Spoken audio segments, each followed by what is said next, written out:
Assalamualaikum warahmatullahi wabarakatuh. Selamat pagi semuanya. Hari ini kita akan membahas mengenai cara membuat plat beton precast pada jembatan. Precast pada beton jembatan ini dilakukan dengan metode pretension atau pratarik. Jadi pratarik itu adalah metode prategang, di mana kabel atau strand diberi gaya prategang terlebih dahulu sebelum beton dicor, sehingga beton akan menempel pada kabel strand atau pada strand dan membentuk satu kesatuan. Ini adalah proses pembesian atau penulangan yang sedang berlangsung. Adapun pembesian atau tulangan yang dipakai pada pekerjaan slab ini adalah besi 32, besi 13, besi 16, dan besi 10.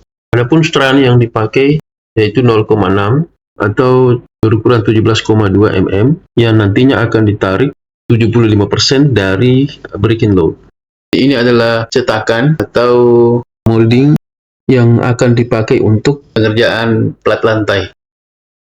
Jadi sebagaimana diketahui bahwa ada beberapa macam segmen di dalam satu span dan setiap segmen mempunyai cetakan tersendiri seperti yang Anda lihat di video tadi. Adalah pemasangan rebar yang sedang berlangsung.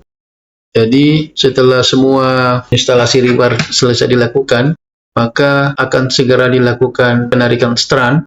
Karena ini adalah pratarik, maka sebagian dari pembesian ini memakai strand, dan strand inilah yang akan ditarik dengan memakai jack. Jadi akan ditarik sesuai dengan proposal stressing yang telah disetujui oleh konsultan. Jadi ini terlihat jarak antara precast atau jarak antara cetakan untuk precast dengan mesin tarik itu agak berjauhan. Ini adalah strand yang ada pada cetakan yang kemudian disambung langsung ke mesin penarik. Adapun strand yang tadi itu adalah sebagai pancingan yang bersambungan langsung dengan mesin tarik atau jack. Dan di jack inilah akan dilakukan penarikan sesuai dengan yang ada pada proposal stressing, berapa MPa ataupun bar yang akan ditarik. Ini adalah proses pemasangan strand, dan ini adalah jack yang dipakai untuk menarik strand pada slab pile, dan penarikan ini dilakukan sebelumnya dengan penyerahan proposal stressing ke konsultan seperti yang saya telah sebutkan sebelumnya, bahwa proposal stressing harus sudah di-approve oleh konsultan sebelum dilakukan penarikan. Ini adalah manometer. Di manometer ini kita bisa melihat seberapa tekanan yang ditarik, dan di situ bisa terkonversi antara MPa ke bar. Terkait penarikan strand, karena kita menarik sampai 75% saja, maka untuk 25%-nya ditarik satu persatu strand tersebut. Kemudian untuk 50%-nya maka ditarik secara simultan. Begitu juga sampai ke 75% maka ditarik secara simultan. Artinya penarikan bersamaan dari sekian banyak strand yang ada pada segmen tersebut. Ini adalah pengambilan selam. Ini selam ini adalah selam flow, dan selamnya sendiri adalah 55 plus minus 10. Adapun ukuran agregat yang dipakai adalah 12, ya seperti material screening, dan kuat tekan desain adalah 41,5 PA. Jadi setelah pengambilan selam flow sesuai dengan yang dipersyaratkan, maka mulailah dilakukan pengecoran seperti yang Anda lihat di layar video kita berikut. Jadi di video ini saya memperlihatkan beberapa pengecoran baik yang dikerjakan pada waktu malam maupun yang dikerjakan pada waktu siang. Jadi ini hanya sebenarnya sama saja, hanya saya mau memperlihatkan mengenai pengecoran yang dikerjakan pada waktu malam dan pengecoran yang dilakukan pada waktu siang. Jadi ini adalah bucket yang digunakan untuk melakukan pengecoran. Jadi mesin dump truck itu menuangkan langsung beton ke dalam bucket seperti yang terlihat, kemudian dilakukan pengecoran. Dan di pengecoran ini menggunakan vibrator. Adapun fungsi dari vibrator ini adalah memadatkan adonan beton yang dimasukkan ke dalam backcasting seperti yang terlihat sekarang. Dan kegunaan dari vibrator ini adalah memadatkan beton. Jadi vibrator beton digunakan untuk memberatkan adonan beton agar tidak ada rongga udara yang terperangkap di dalamnya. Hal ini akan membuat beton menjadi lebih padat dan kuat. Juga bisa mengurangi gelembung udara. Jadi vibrator beton juga membantu mengurangi gelembung udara yang terperangkap di dalam beton. Gelembung udara dapat menyebabkan beton menjadi rapuh dan mudah retak. Juga bisa menghilangkan pori-pori. Jadi vibrator bisa membantu menghilangkan pori-pori di dalam beton. Jadi pori-pori ini dapat menyebabkan beton menjadi kurang kuat dan mudah retak. Juga bisa menghasilkan permukaan beton yang rata. Jadi vibrator ini bisa membantu untuk menghasilkan permukaan beton yang rata dan halus. Hal ini akan membuat beton lebih mudah untuk di finishing dan memberikan hasil yang lebih baik. Juga bisa mengurangi risiko keropos. Jadi penggunaan vibrator juga dapat mengurangi risiko keropos pada beton.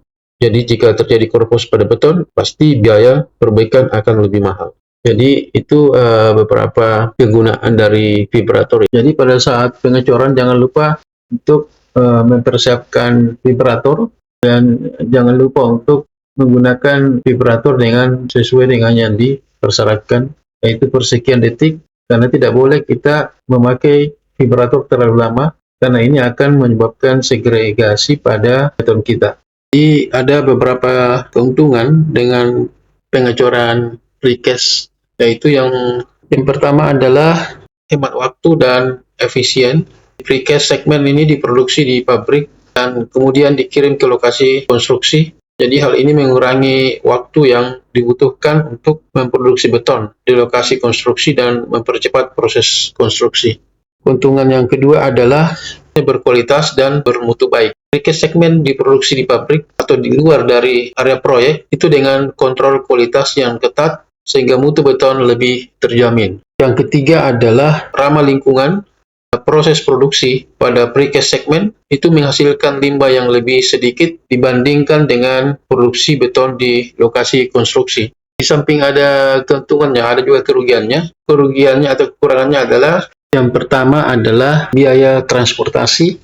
Jadi precast segmen harus dikirim dari pabrik ke lokasi konstruksi sehingga otomatis biaya transportasi menjadi faktor yang perlu diperhitungkan. Yang kedua adalah memerlukan peralatan khusus. Pemasangan precast segmen memerlukan peralatan khusus seperti crane dan alat pengangkat lainnya, terutama pada saat diturunkan di lokasi proyek. Yang ketiga adalah memerlukan ruang penyimpanan yang cukup. Precast segmen harus disimpan di tempat yang aman dan cukup luas sebelum dipasang di lokasi konstruksi. Jadi dalam memilih metode konstruksi perlu dipertimbangkan keuntungan dan kerugian dari masing-masing metode. Precast segmen cocok digunakan pada proyek-proyek yang membutuhkan waktu konstruksi yang cepat dan memerlukan kualitas beton yang terjamin. Namun, perlu diperhatikan juga biaya transportasi dan peralatan khusus yang dibutuhkan untuk pemasangan precast segmen. Jadi, ini adalah potongan strand yang dilakukan setelah proses pengecoran dan proses curing sudah selesai. Dan pemotongan ini dibiarkan kurang lebih 5-10 cm.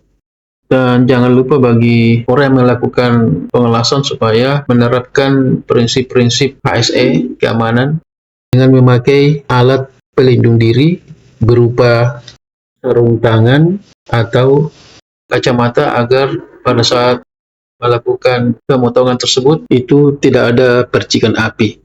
Kalaupun ada percikan, tidak akan terkena langsung kepada mata kita. Jadi itu yang salah satu yang harus diperhatikan. Setelah pemotongan strand selesai, maka akan dilanjutkan dengan demolding atau pembukaan cetakan. Di pembukaan cetakan atau demolding itu dilakukan setelah kuat tekan sudah mencapai 80% dari desain.